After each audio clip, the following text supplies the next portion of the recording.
Bom dia, pessoal. Primeiro, queria agradecer o convite do Carlos. Lá na SPM, o professor Carlos é aluno. Quem quiser saber como é que ele se comporta como aluno, me manda um e-mail depois que eu conto para vocês. Sempre que a gente muda de posição, né? Professor é professor, quando vira aluno, a gente é aluno, né? Então a gente senta no fundo, é tudo igual, né? Aluno é sempre aluno. Pessoal, grande prazer estar aqui com vocês para compartilhar um pouquinho, né, de conhecimento a respeito do cenário sociocultural brasileiro. 40 minutos é muito pouco tempo, né, para a gente falar de um assunto tão amplo, mas eu acho bacana um evento como esse que está tratando de vários pontos que são importantes para vocês irem bem na redação. Quer dizer, não basta a gente saber as técnicas, como é que funciona, o que vai ser cobrado, ortografia, a estrutura de um texto, mas é também preciso se preparar psicologicamente, né? Como a gente estava falando agora há pouco aqui com o nosso último palestrante, e também é fundamental a gente ter conteúdo, né? Sem conteúdo a gente não consegue desenvolver um bom texto. E para ter conteúdo você sabe que é preciso ler, que é preciso estarmos atentos, né, àquilo que está passando na mídia, quais são os temas contemporâneos que estão sendo tratados. E eu vou trazer para vocês aqui um desses temas, tá? Então a ideia, né, do que a gente vai falar? De um dos temas mais impactantes atualmente no contexto socioeconômico do Brasil, que é a mobilidade social, né? Esse tema ele tem um impacto no mercado, a gente vive em uma sociedade de consumo, né? Gostemos ou não, vivemos numa sociedade de consumo. Tem um impacto político, a gente nem tem tempo aqui, nem seria o objetivo fazer uma discussão política a respeito disso, mas vocês, quem acompanha viu, né, que toda a bandeira e o discurso, né, da campanha da Dilma para a eleição e do próprio Lula, né, uma das bandeiras do PT, né, é que no governo, então, do Lula, nós tivemos essa mobilidade social, um número muito grande de pessoas migrando das classes D e E para a classe C, que é a chamada classe média, e essa migração ela tem um impacto absurdo, né, no consumo, porque as pessoas da classe D e E vão ter uma renda familiar que vai ser muito básica, que mal vai dar para fazer o pagamento daquelas coisas básicas de subsistência. Quando migra para a classe C, já começa a ter renda para comprar casa, para comprar carro, para viajar, para comprar celular, e tudo isso movimenta, né, de uma forma muito efetiva a economia de uma maneira geral. Então essa foi e é uma bandeira, né, do governo do PT ao longo desses anos todos, 2 mandatos de Lula e um mandato de Dilma, mas sem entrar na questão política, como eu falei, eu quero trazer para vocês aqui um pouquinho do contexto, né, dessa migração, desse fenômeno socioeconômico que é tão importante, e depois a gente entender um pouquinho como é que essa classe C, quais são os hábitos dessa nova classe C, né? Qual é o contexto de comportamento, como vivem essas pessoas, né? Então, que certamente vocês não conhecem, porque todos aqui são da classe A gargalhada, como a gente fala, né? Que é AAA. Aliás, ninguém sabe muito bem direito qual é o critério de classificação social. Tenho certeza, se eu perguntar para alguns de vocês aqui, lá na SPM, às vezes os alunos, não, eu sou da classe média, né? Como assim da classe média? Alguém sabe aqui qual é o critério que é utilizado para se classificar um domicílio ou uma família em termos de classe social? Durante muito tempo o IBGE usava um critério de pontuação que fazia lá na hora do censo um questionário e perguntava, por exemplo, quantos aparelhos de televisão existem nesse domicílio? Quantos banheiros existem nesse domicílio? E a partir de quantos rádios existem nesse domicílio? Até hoje existem questionários como esse. E com base nesses números de eletrodomésticos e de outras, né, variáveis, se chegava lá, esse é um domicílio classe A, B ou C. Isso não serve mais hoje, né? Eu posso ter um domicílio de classe A que o cara não gosta de ver TV, ou tem um super home theater, e um domicílio de classe C que o cara foi lá nas Casas Bahia, comprou em 1000 vezes, 3, 4, né? Não é assim? Então não serve mais esse critério. Mudou-se, então, para o critério de renda familiar. Bom, a renda familiar é que vai determinar a classe social. Parece mais coerente, né? E é o mais comum, mais utilizado. Mas, mesmo assim, sofre críticas. Vocês concordam comigo que um domicílio onde mora lá a gente chama em marketing de singles, né? Vocês estão lá já acabando a medicina, estão lá com seus 30 e pouquinhos, ou 20 e muitos, não casaram ainda, moram sozinhos, e ganham lá os 10 mil reais, né, que estamos falando aqui. Vocês concordam que o comportamento de compra e o orçamento de vocês, morando sozinhos, solteiros, com 10 mil reais, é diferente de uma família com 2 filhos com os mesmos 10 mil reais. Né? Quer dizer, uma renda de um domicílio, uma renda familiar de 10 mil reais, tendo que sustentar 2 filhos, pagando colégio e todos os custos, né, de se ter 2 filhos, é totalmente distinto de uma pessoa sozinha usando aqueles 10 mil reais para balada, viagem e se vestir. Né? Normalmente, em marketing, a gente estuda muito isso, né? Como é que é o comportamento de consumo, não só de acordo com a renda, mas de acordo também com o ciclo de vida familiar. Solteiro, casal sem filhos ou casal com filhos, né? Solteiro, onde é que vão esses 10 mil reais? Como eu falei, balada, roupa, viagem. Casal sem filhos, onde é que vão esses 10 mil reais? Viagem, restaurante com os amigos, investir na casa. Casal com filhos, onde é que vão esses 10 mil reais? Colégio, roupa da criança, seguro de vida, plano de saúde. Então as lógicas mudam de acordo com o ciclo de vida familiar. Mas enfim, nós temos aqui esse fenômeno que eu estou falando para vocês, que mudou a nossa pirâmide social de uma pirâmide para um losango. Né? Então durante muito tempo nós tivemos, né, essa lógica aqui, ó, até 2005, a grande maioria da população brasileira, 92 milhões de habitantes, nas classes D e E. E a partir então de 2005 a gente tem essa migração nesse formato que hoje é um losango. A maioria, 54% da nossa população, está na classe C, na classe média, que para vocês terem uma referência, a gente está falando aí de renda familiar de 2 salários mínimos, de 1.300 e poucos pila, né, que é a nossa moeda local aqui do Rio Grande do Sul, 1.300 e poucos pila, até uns 5 mil, né, até uns 8 salários mínimos mais ou menos. Né? Então nessa faixa aí, de 1.000 e poucos a 5 mil, é a classe média. Ah, mas é tão pouco, né? A gente pensa, é tão pouco, né? Mas é a realidade, né, do nosso país. Existe até um livro, um best-seller de gestão empresarial e de marketing, que se chama A Riqueza na Base da Pirâmide. E esse livro fala como marcas e empresas têm descoberto o potencial de trabalhar e focar esse público. Porque a gente que trabalha com marketing, muitas vezes vê algumas empresas e alguns colegas nossos tendo preconceito, né? Não, a minha marca, a minha empresa é focada para classe A e classe AB. Parece que ninguém quer, é feio, né? Parece que não é chique, não é legal trabalhar para classe C e D. Grande bobagem, né? E várias marcas têm acordado, né, e rompido com esse paradigma e trabalhando produtos, e trabalhando serviços, e trabalhando marcas posicionadas para atender esse público, que é uma gama gigante de pessoas e que querem sim consumir, comprar, tem desejos também como todos. Né? Então essa mobilidade social, né, essa classe C não para de crescer, dados mais recentes, né, já apontam então para 54% da população brasileira nessa classe média. Né? A gente teve uma migração forte então, né, como eu falei, de D e E para C. O futuro, a perspectiva é que continue esse crescimento, né, a gente tendo mais então migração, pessoas saindo, né, dessa quase linha de pobreza lá que é a classe E e indo para essa classe média, movimentando então a economia, como eu falei para vocês. Só que essa classe C ela tem algumas características assim de comportamento. Eu vou me mexer um pouquinho, que eu não gosto de ficar falando no mesmo lugar. Se eu tropeçar no fio e cair aqui, vocês não deem risada, né?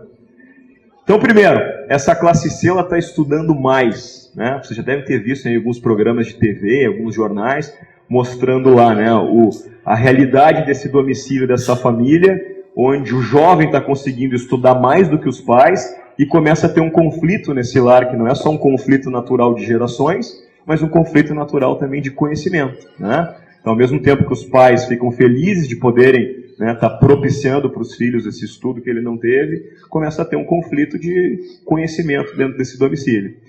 Dentro desse contexto aqui de educação, o Brasil hoje tem alguns fenômenos empresariais, como a Anhanguera, por exemplo. Vocês já ouviram falar na Anhanguera, né? A Anhanguera se fundiu com a Croton e eles formaram uma das maiores, se não a maior faculdade, né, universidade do mundo. São milhões de estudantes no Brasil inteiro, né, que lá com uma mensalidade de 300 e poucos reais, 300 e poucos reais dá para pagar, quem ganha de 1.000 a 5.000, dá para pagar. Né? 1.000 e poucos já é um pouco mais complicado. Mas então essas universidades como a Anhanguera, como a Croton, com mensalidades de 300 e poucos reais, têm oferecido estudos, né, faculdades presenciais e à distância, para essa classe média, então, que está muito mais bem informada. Aliás, essa é uma característica. Né? Há uns 15 anos, a classe média brasileira, que era menor, ela não tinha tanta informação quanto tem hoje. A gente não tinha internet. Sabiam que um dia a gente vivia sem internet? Eu gosto de dizer isso para os meus alunos, né? Sabia que um dia, quando eu estava na faculdade, a gente não tinha celular nem internet. Meu primeiro estágio numa empresa foi na Dubos Trevo, eu não tinha computador. Eu ficava pensando, o que eu fazia sem computador? Já pensou, cara, chegar para trabalhar era uma mesa, né? É isso aí, a gente não tinha internet, não tinha celular. Como é que era uma classe média que não tinha internet e não tinha celular? Ela viajava pouco, ela não tinha informação, o comportamento, os hábitos de consumo dessa classe média era muito mais simples do que é hoje. Como é que é a classe média de hoje, que tem o mundo ao alcance das mãos através do computador e da internet? Ela é muito mais refinada e exigente nos seus gostos. Eu dei uma entrevista para a Zero Hora uns 2 meses, quando eles estavam fazendo uma matéria sobre a proliferação de restaurantes japoneses no centro e em algumas regiões mais populares, vamos dizer assim, da cidade, né? E a lógica era exatamente essa, né? O Joãozinho 30, né, dizia, carnavalesco, dizia que pobre gosta de luxo, né? Quem gosta de lixo é intelectual. E a gente vê essa classe média hoje, informada e com renda, querendo consumir marcas legais, querendo consumir marcas bacanas, né? Em marketing a gente chama esse fenômeno de trading up. Às vezes produtos que são focados para a classe A e quem está comprando é a classe C. Isso acontece em cosméticos, acontece em roupa, acontece em eletrônico. Sem preconceito no que eu vou falar, só para a gente entender um exemplo prático. Quantas vezes a gente não vê um boy, que talvez ganhe ali um salário mínimo, usando um tênis Nike verdadeiro, que pode custar o mesmo valor do salário dele? Quer dizer, para ele, enquanto consumidor, é valor ter um tênis Nike lá de 400, 500 reais. Ele vai fazer um esforço, vai pagar lá em 5, 6, 10 vezes e vai adquirir aquele tênis. Ele não consegue fazer isso com um imóvel de 2 milhões de reais da Melnick, com uma Mercedes, com uma viagem para a Europa, mas ele consegue fazer em alimentação, em roupa, em eletrônicos, né, em produtos de valor menor. Então essa classe C está estudando mais, está consumindo mais, como a gente está falando aqui. De novo, né, a gente achando bonito ou não, a gente vive numa sociedade de consumo. Opa, deu um tilt aqui na apresentação. A gente gostando ou não, né, a gente vive numa sociedade de consumo. Então, aquilo que a gente compra, os produtos que a gente compra, as marcas com as quais a gente interage, estão dizendo, né, para o meio em que a gente vive, os nossos valores, aquilo que a gente acha legal e que a gente não acha legal. Às vezes eu tenho alguns alunos assim, que são mais de esquerda, assim, mais comunistas ou mais anticapitalismo, né? Eles dizem, até são meio contra o marketing, né? Não sei porque que vão estudar marketing, são meio contra o marketing. Mas eles dizem, eu acho uma bobagem marca, eu mesmo não compro roupa de marca, não invisto em roupa de marca, que eu acho uma bobagem. Eu uso ali uma camisetinha branca básica da Hering, um tênisinho velhinho ali da Converse. Opa, né? Até a camiseta do Ramones, ou né, qualquer forma que a gente usa para se vestir, de alguma forma está dizendo um pouco dos nossos valores, das nossas crenças. Então essa classe C está consumindo mais, eu vou seguindo aqui, tá, mesmo sem a apresentação. Essa classe C está dentro de um contexto, né, de sociedade de consumo, que eu estava falando, que vê o consumo como divertimento. Faça um exercício, sábado bonito de sol como esse. Se vocês forem para alguns parques e algumas praças aqui de Porto Alegre, por exemplo, é provável que ele tenha muito menos pessoas do que vão ter os shoppings, especialmente os shoppings populares. Visitem o Carrefour ou o Big no sábado de tarde, né? Quer dizer, as pessoas e as famílias vão aos shoppings e aos supermercados como um programa de lazer. A gente que não tem praia aqui mais ainda, né? Então isso acontece aqui, acontece em São Paulo e acontece no Rio, que tem praia, né? Os shoppings e os supermercados estão lotados de pessoas passeando, né? Vão lá na praça de alimentação com os filhos, comem, né? Então o shopping e o consumo, ele acabou virando um templo e um lugar de divertimento e de lazer. Essa é uma característica muito forte também da nossa sociedade, especialmente aqui da nossa classe média. Uma outra característica que a gente vai ver aqui mais adiante também é que essa classe média, ela está dando muito valor para a sua casa, né? A gente sempre ouve falar do sonho da casa própria, né? Não tem essa história do sonho da casa própria? Esse sonho está se tornando realidade, né? Tem lá o Minha Casa Minha Vida, o crescimento de, se vocês andarem aí pela periferia da cidade, vão ver, né? O canteiro de obras, crescimento de grandes construtoras, né? Construindo prédios para esse público. E vocês já pensaram o reflexo que tem quando essa classe média compra a sua casa própria em outros produtos e serviços, porque ele não compra a sua casa, ele precisa rechear a casa, né? Então, móveis planejados, cozinha. Vocês já pararam para reparar a quantidade de lojas de móveis planejados que tem? O mercado ele é muito termômetro desses movimentos que a gente está falando, né? Quando a gente sai na rua e sai atento, e quem vai fazer vestibular tem que estar atento a tudo, né? Eu digo, é olho de águia, né? A gente tem que ser um radar, né? Tudo que a gente está vendo na rua está nos ajudando a compreender o contexto do mercado e o contexto socioeconômico onde a gente vive. Então, se vocês olharem a quantidade de lojas de imóveis planejados, vem exatamente na carona desse amor pela casa própria, né, que essa classe está tendo, e que ao comprar esse apartamento, essa primeira casa própria, ela precisa ser recheada, né? Então, o consumo como divertimento, nós falamos, a economia da variedade. Quando eu tinha a idade de vocês, nem papo de velho, né? Eu tenho 39, quando eu tinha a idade de vocês, 19 aqui, talvez a maioria, então há 20 anos lá no túnel do tempo, quando eu ia tomar um sorvete, era assim contigo também, Carlos, quando eu ia tomar um sorvete, ele está distraído. Quais eram as alternativas de sabor que tinha, né? Creme, chocolate, baunilha e flocos. Não era assim no nosso tempo? Hoje tu chega lá, quantos sabores de sorvete a gente tem para escolher, né? Quantos sabores de bolacha, de tudo, né? O número de itens que existe hoje no supermercado é muito superior ao número de itens que existiam nos supermercados anteriormente. Por isso que as lojas acabaram crescendo, né? A gente vive na economia da variedade. Alguns autores chamam isso, né, de customização, a personalização. Eu não quero poder escolher entre creme, chocolate e morango. Eu quero escolher entre uma diversidade de sabores. E esse é o contexto sociocultural em que essa classe média vive.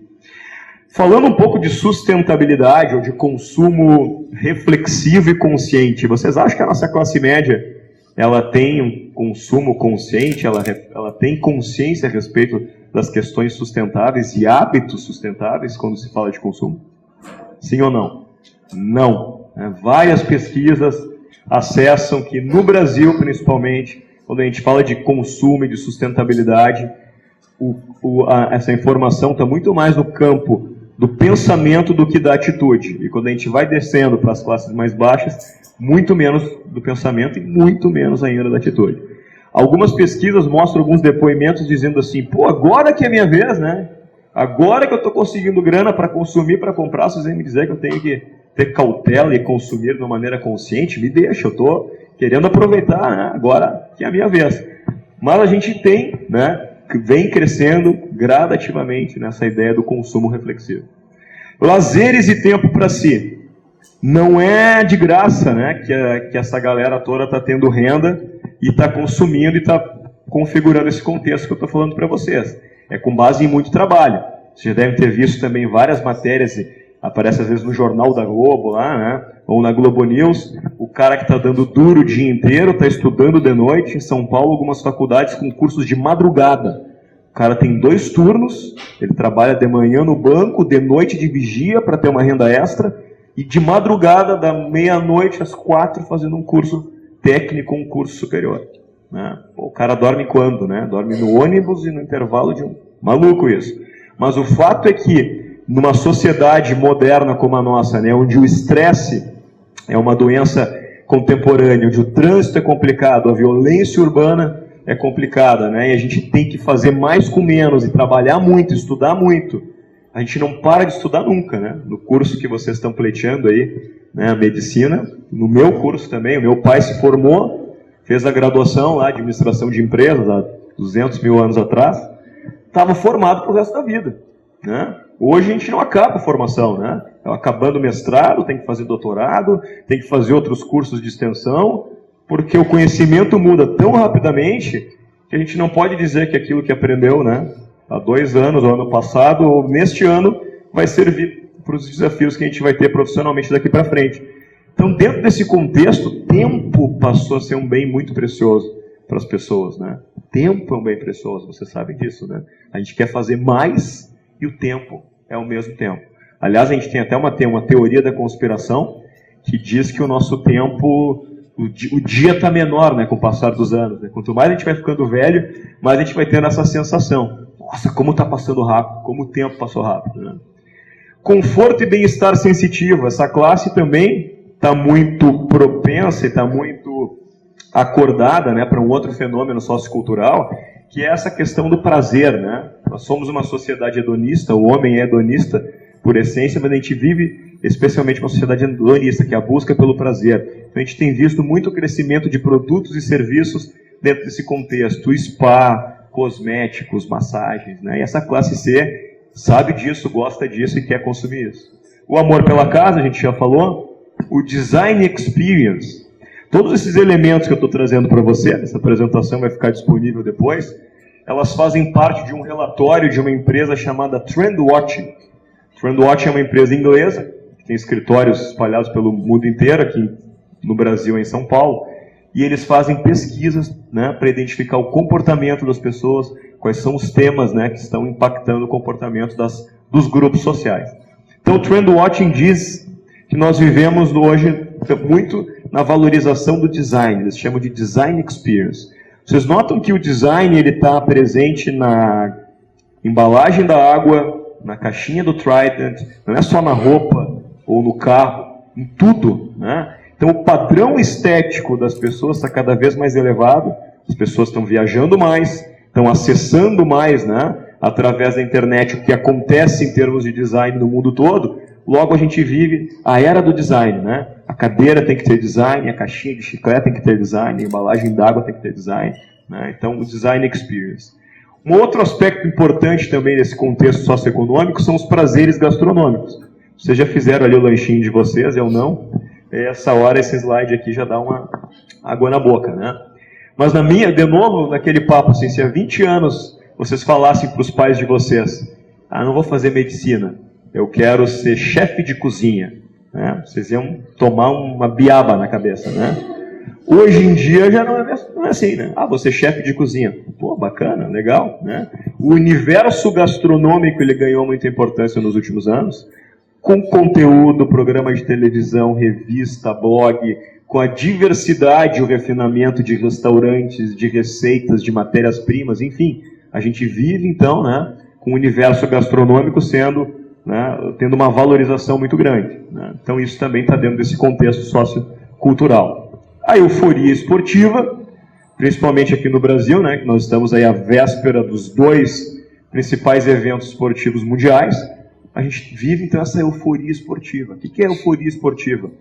Está na moda correr, né? Vocês têm notado, né? Eu estou dando alguns exemplos. Poderia, para cada elemento aqui, falar vários exemplos, mas estou dando alguns exemplos que talvez vocês estejam, né, atentos, né? Pô, Night Run, vai ter lá uma corrida noturna, aí no meio dessa corrida vão ter DJs tocando, né? Teve aqui uma promovida pela Paquetá, pela Nike, que além de DJs tocando, tinha momentos da corrida que jogavam tinta e confete. Correr está na moda, né? A Nike hoje, mais do que vender tênis e artigos esportivos, vende serviço, né, soluções para tu calcular lá o tempo que tu fez a corrida, aplicativo, né, uma parafernália tecnológica no entorno da corrida. Crescimento das academias, crescimento da prática esportiva, né? Então a gente vive um contexto aí de euforia esportiva, isso é bom. Medicalização, olha a área de vocês aí, medicalização, prudência e sofrimento, esse é um nome engraçado, né? Mas o que a Trendwatch quer dizer com essa expressão? Né? Que a gente vive a sociedade está muito atenta também, né, para essa questão da prudência, da prevenção, de buscar uma alimentação mais saudável. Olha a Coca-Cola, né? Coca-Cola, se vocês olharem os movimentos dela enquanto empresa, Coca-Cola Company nos últimos anos, ela comprou, né, várias marcas de água, de chá, de suco. Se vocês pegarem o portfólio da Coca-Cola Company, tem lá Minute Maid, Mate Leão, quem mais aí? Oi? Del Valle, né? Então a Coca-Cola Company é proprietária, comprou e está fundando, né, várias empresas e produtos de bebidas não alcoólicas, né, que é o negócio deles, fora do refrigerante. Coca Zero crescendo as vendas em relação à Coca normal e os refrigerantes perdendo fatia de mercado em relação a sucos, chás e águas. Por quê? Né? Isso, a sociedade está muito atenta a isso, né? Olha o McDonald's, né, oferecendo fruta e salada, né? Tentando se desvencilhar lá do conceito de junk food. Porque a gente vive, dentro desse contexto de sociedade hedônica, que eu falei para vocês, uma valorização muito grande da estética. O Brasil hoje desbancou o Japão como o segundo maior mercado de cosméticos do mundo, só perde para os Estados Unidos. Né? E essa classe C está ávida, olha o crescimento aí de Boticário e de várias marcas, né, de shampoos e de cosméticos que crescem muito também na carona dessa classe C, extremamente, não só a classe C, né, todas as classes, mas a classe C especialmente consumidora de produtos estéticos. Ainda dentro desse contexto, pessoal, já indo aqui para o finalzinho, a gente tem essa classe C também inserida, né, numa lógica de socialização e interatividade. Esse slide e esse texto, o Trendwatch já apresentava antes do início das nossas manifestações, que começaram, né, agora em junho, né, já mostrando, né, as redes sociais, né, como uma plataforma de encontro e de discussão das pessoas e de possibilidade de mobilização. Como é que era sem as redes sociais ou sem a internet para eu combinar um futebolzinho com os meus colegas lá quando eu era adolescente? Eu tinha que ir na casa de cada um, porque não eram todos nem que tinham telefone fixo. Né? Quando eu tinha 17, 16 anos, telefone fixo era uma coisa para poucos. Né? Então, uns tinham, outros não. Então, ou tu ligava para a casa do cara, um por um, ou tu ia até a casa do cara. Então, para tu mobilizar um grupo de pessoas, né, era uma articulação muito mais complexa. Hoje, através dessas plataformas digitais, das redes sociais, você sabe muito bem o que a gente faz. Né? O primeiro dia de aula na faculdade, há um tempo atrás, aqui na SPM, a gente fazia uma integração. Primeiro dia de aula, a galera está começando lá, né? Vai começar a fazer um curso junto, uma trajetória de 4, 5 anos. A gente fazia uma atividade de integração, uma dinâmica para que todo mundo se conhecesse. De que colégio vem, o que espera do curso. Daí, no ano passado, no primeiro dia de aula, a gente começou essa atividade, todo mundo começou a rir, né? Toda a galera já tinha pego lá o listão dos aprovados, já tinham montado um grupo no Facebook, já tinham feito festa, já tinha até namorados já formados na galera da faculdade. Então a galera já vem no primeiro dia de aula se conhecendo, né? Então as lógicas são diferentes, né, de socialização e de interatividade. Consequentemente, as empresas estão muito atentas, né? Não todas, né, mas as empresas estão atentas a essa ideia da geração G, né, da generosidade e da causabilidade. Hoje no marketing a gente está se perguntando muito mais do que como atender às necessidades dos clientes lucrativamente. As empresas estão perguntando qual é a causa da minha marca, né? Se vocês forem pensar assim, em algumas empresas que trabalham com essas bandeiras, né? Pô, a Natura tem lá uma causa, né, que é oferecer produtos de beleza respeitando a natureza, né? Então, as empresas que não têm uma causa, onde essa causa não é só lucro, né, mas também pensando em responsabilidade social, começam a ser preteridas. Teve um exemplo, né, eu trabalho muito com consultoria para a indústria calçadista, que é forte aqui no nosso estado. Teve um exemplo no ano passado, que talvez alguns de vocês acompanharam, que era algo inimaginável antes das redes sociais e dessa mobilização das pessoas para a responsabilidade socioambiental. Todo mundo conhece Arezzo, né? Arezzo é hoje uma potência em termos calçadistas no Brasil, é a maior rede de franquias de lojas de calçados do país, e a Arezzo vai lá, investe uma banana para desenvolver uma coleção de produtos, né? O que está por trás do desenvolvimento de uma coleção de produtos numa empresa é absurdo em termos de investimento, e lança lá uma coleção, produz os calçados, manda para suas 200 e tantas lojas espalhadas no Brasil inteiro, e a coleção é execrada, crucificada nas redes sociais por usar peles de animais. Em uma semana, a Arezzo retira todos os produtos das lojas e das vitrines, e essa linha não é mais vendida. Alguém acompanhou isso pelas redes sociais? Então, uma mobilização da sociedade, né, uma mobilização das consumidoras, das pessoas, tendo esse poder, né, de retirar uma coleção. Né? E a Arezzo retirou porque entendeu que não valia a pena comprar essa briga e que realmente estava errada de ter lançado essa coleção. Né? Então as empresas estão buscando ser muito mais humanas hoje. Né? O que é a humanização das empresas? Não é só tratar bem seus funcionários e tentar atender os clientes de uma maneira pessoal, não robótica, como a gente é atendido, né, em alguns call centers. A humanização das empresas passa até pelos nomes delas. eu fui gerente de marketing da Vivo. Só que quando eu fui gerente de marketing da Vivo, a Vivo se chamava Telefônica Celular. Alguém lembra disso? Não? Como é que era o nome das companhias telefônicas? Telefônica Celular, Telesp Celular, nomes corporativos, né? Frios, duros. Como é que foi uma migração nos últimos 10 anos desses nomes? Oi, Claro, Vivo, são nomes mais humanizados. Se vocês pegarem as marcas populares, algumas que eu mostrei aqui, né? Big, olha as companhias aéreas. Viação Aérea Rio-Grandense, foi a primeira companhia aérea brasileira, né? Viação Aérea Rio-Grandense. Como é que é hoje? Azul, Gol, Trip.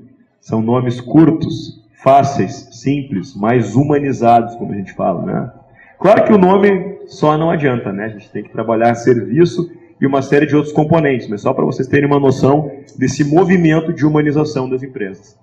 A gente vive também uma cultura muito forte do storytelling, da comunicação dessas marcas com os seus públicos estarem fundamentadas em contar uma história. Ninguém mais tem tempo hoje, vocês estão muito menos na televisão ou folheando uma revista, um jornal, muito mais tempo na internet. O poder hoje está na mão do consumidor, do leitor, do internauta, que decide o que ele vai ver e o que ele não vai ver. Então a marca que não consegue se comunicar de uma maneira envolvente, ela perde visibilidade. Quem aqui se lembra da propaganda lá da Sofia, da Panvel? A Panvel está dizendo lá, nós vendemos os melhores medicamentos, venha para cá comprar perfumaria e cosméticos. O que eles estão passando com aquela história da Sofia?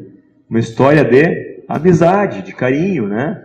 E é essa a mensagem subliminar, né? Nós somos uma rede amiga, próxima de vocês, você pode confiar comprando seus medicamentos, sua perfumaria aqui.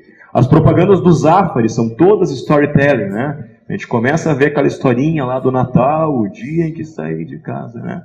Começa a tocar a musiquinha, é propaganda do Zafari. A gente se encanta, se envolve, compartilha, curte, né? E acaba gerando visibilidade na nossa rede de amigos, muito mais quando essa comunicação conta uma história e essa história toca o nosso coração.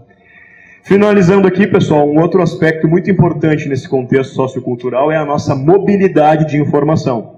Até o final do ano que vem, 100% dos telefones celulares são smartphones. Hoje ainda são vendidos aparelhos celulares que não são smartphones. A partir do ano que vem, todos os aparelhos são smartphones. Quer dizer que todo mundo terá ao alcance das suas mãos, sem nenhum fio em qualquer lugar, se as operadoras permitirem, né, com seus serviços fantásticos de 3G, 4G chegando aí, enfim, né, o acesso à internet e ao mundo de informação. Isso modifica muito a forma das pessoas se relacionarem, das marcas e das empresas se relacionarem com as pessoas, né? Como eu falei para vocês, então, a gente tem um empoderamento do consumidor e essa classe C sabe muito bem usar esse poder, né, de tirar uma coleção de um produto de uma loja, porque, né, de articular uma mobilização, né, para reclamar os seus direitos, né, em relação ao governo. Então há um poder que antes era só da mídia, hoje todos nós temos o poder de nos comunicarmos, né, com o nosso Twitter, o nosso blog, o nosso Facebook. Então isso não é mais só, o poder não está só mais na mídia. A indústria calçadista, para vocês terem uma noção, já estou finalizando aqui, eu já me passei no tempo, hoje está muito mais preocupado em se relacionar com blogueiras de moda do que com as editorias das revistas femininas tradicionais. Porque a blogueira de moda hoje ela forma muito mais opinião das consumidoras de calçados do que uma revista. Então o poder saiu da editora Abril e foi para a Mariazinha, a Aninha e a Joaninha, que lá, né, começaram a botar informações originais, né, a respeito daquilo que acham bacana sobre moda, e um grupo grande de pessoas acaba seguindo essas meninas. E nesse contexto a gente tem então um crescimento da economia criativa, que é aquela economia que, em vez de usar como insumo matérias-primas, né, e lá energia para transformar aço numa geladeira, vai usar ideias e conhecimentos, né, e o cérebro para trabalhar moda, arquitetura, tecnologia, né? Então a economia criativa está crescendo bastante. Bom, muitos assuntos, né? Mas a ideia aqui era, nesses 40 minutos aqui, dar uma pincelada para vocês um pouquinho do que está rolando aí nesse contexto sociocultural e econômico e mercadológico, né? Que a gente no marketing estuda bastante, é importante. Tem aqui, pessoal, o meu e-mail. Tá? Vai ser um prazer, se alguém tiver alguma dúvida, quiser trocar alguma ideia sobre algum desses assuntos, pedir alguma dica de literatura, né? Enfim, é um prazer mesmo estar atendendo vocês. Esse aqui é o meu blog, né? Onde a gente posta também algumas matérias e temas interessantes, principalmente a respeito de marcas e do universo do marketing. E para quem está no Twitter, está aí o meu Twitter no finalzinho. E eu estou à disposição de vocês. Agora a gente vai fazer um bate-bola aí de perguntas e respostas. Valeu e sucesso para vocês no desafio do vestibular.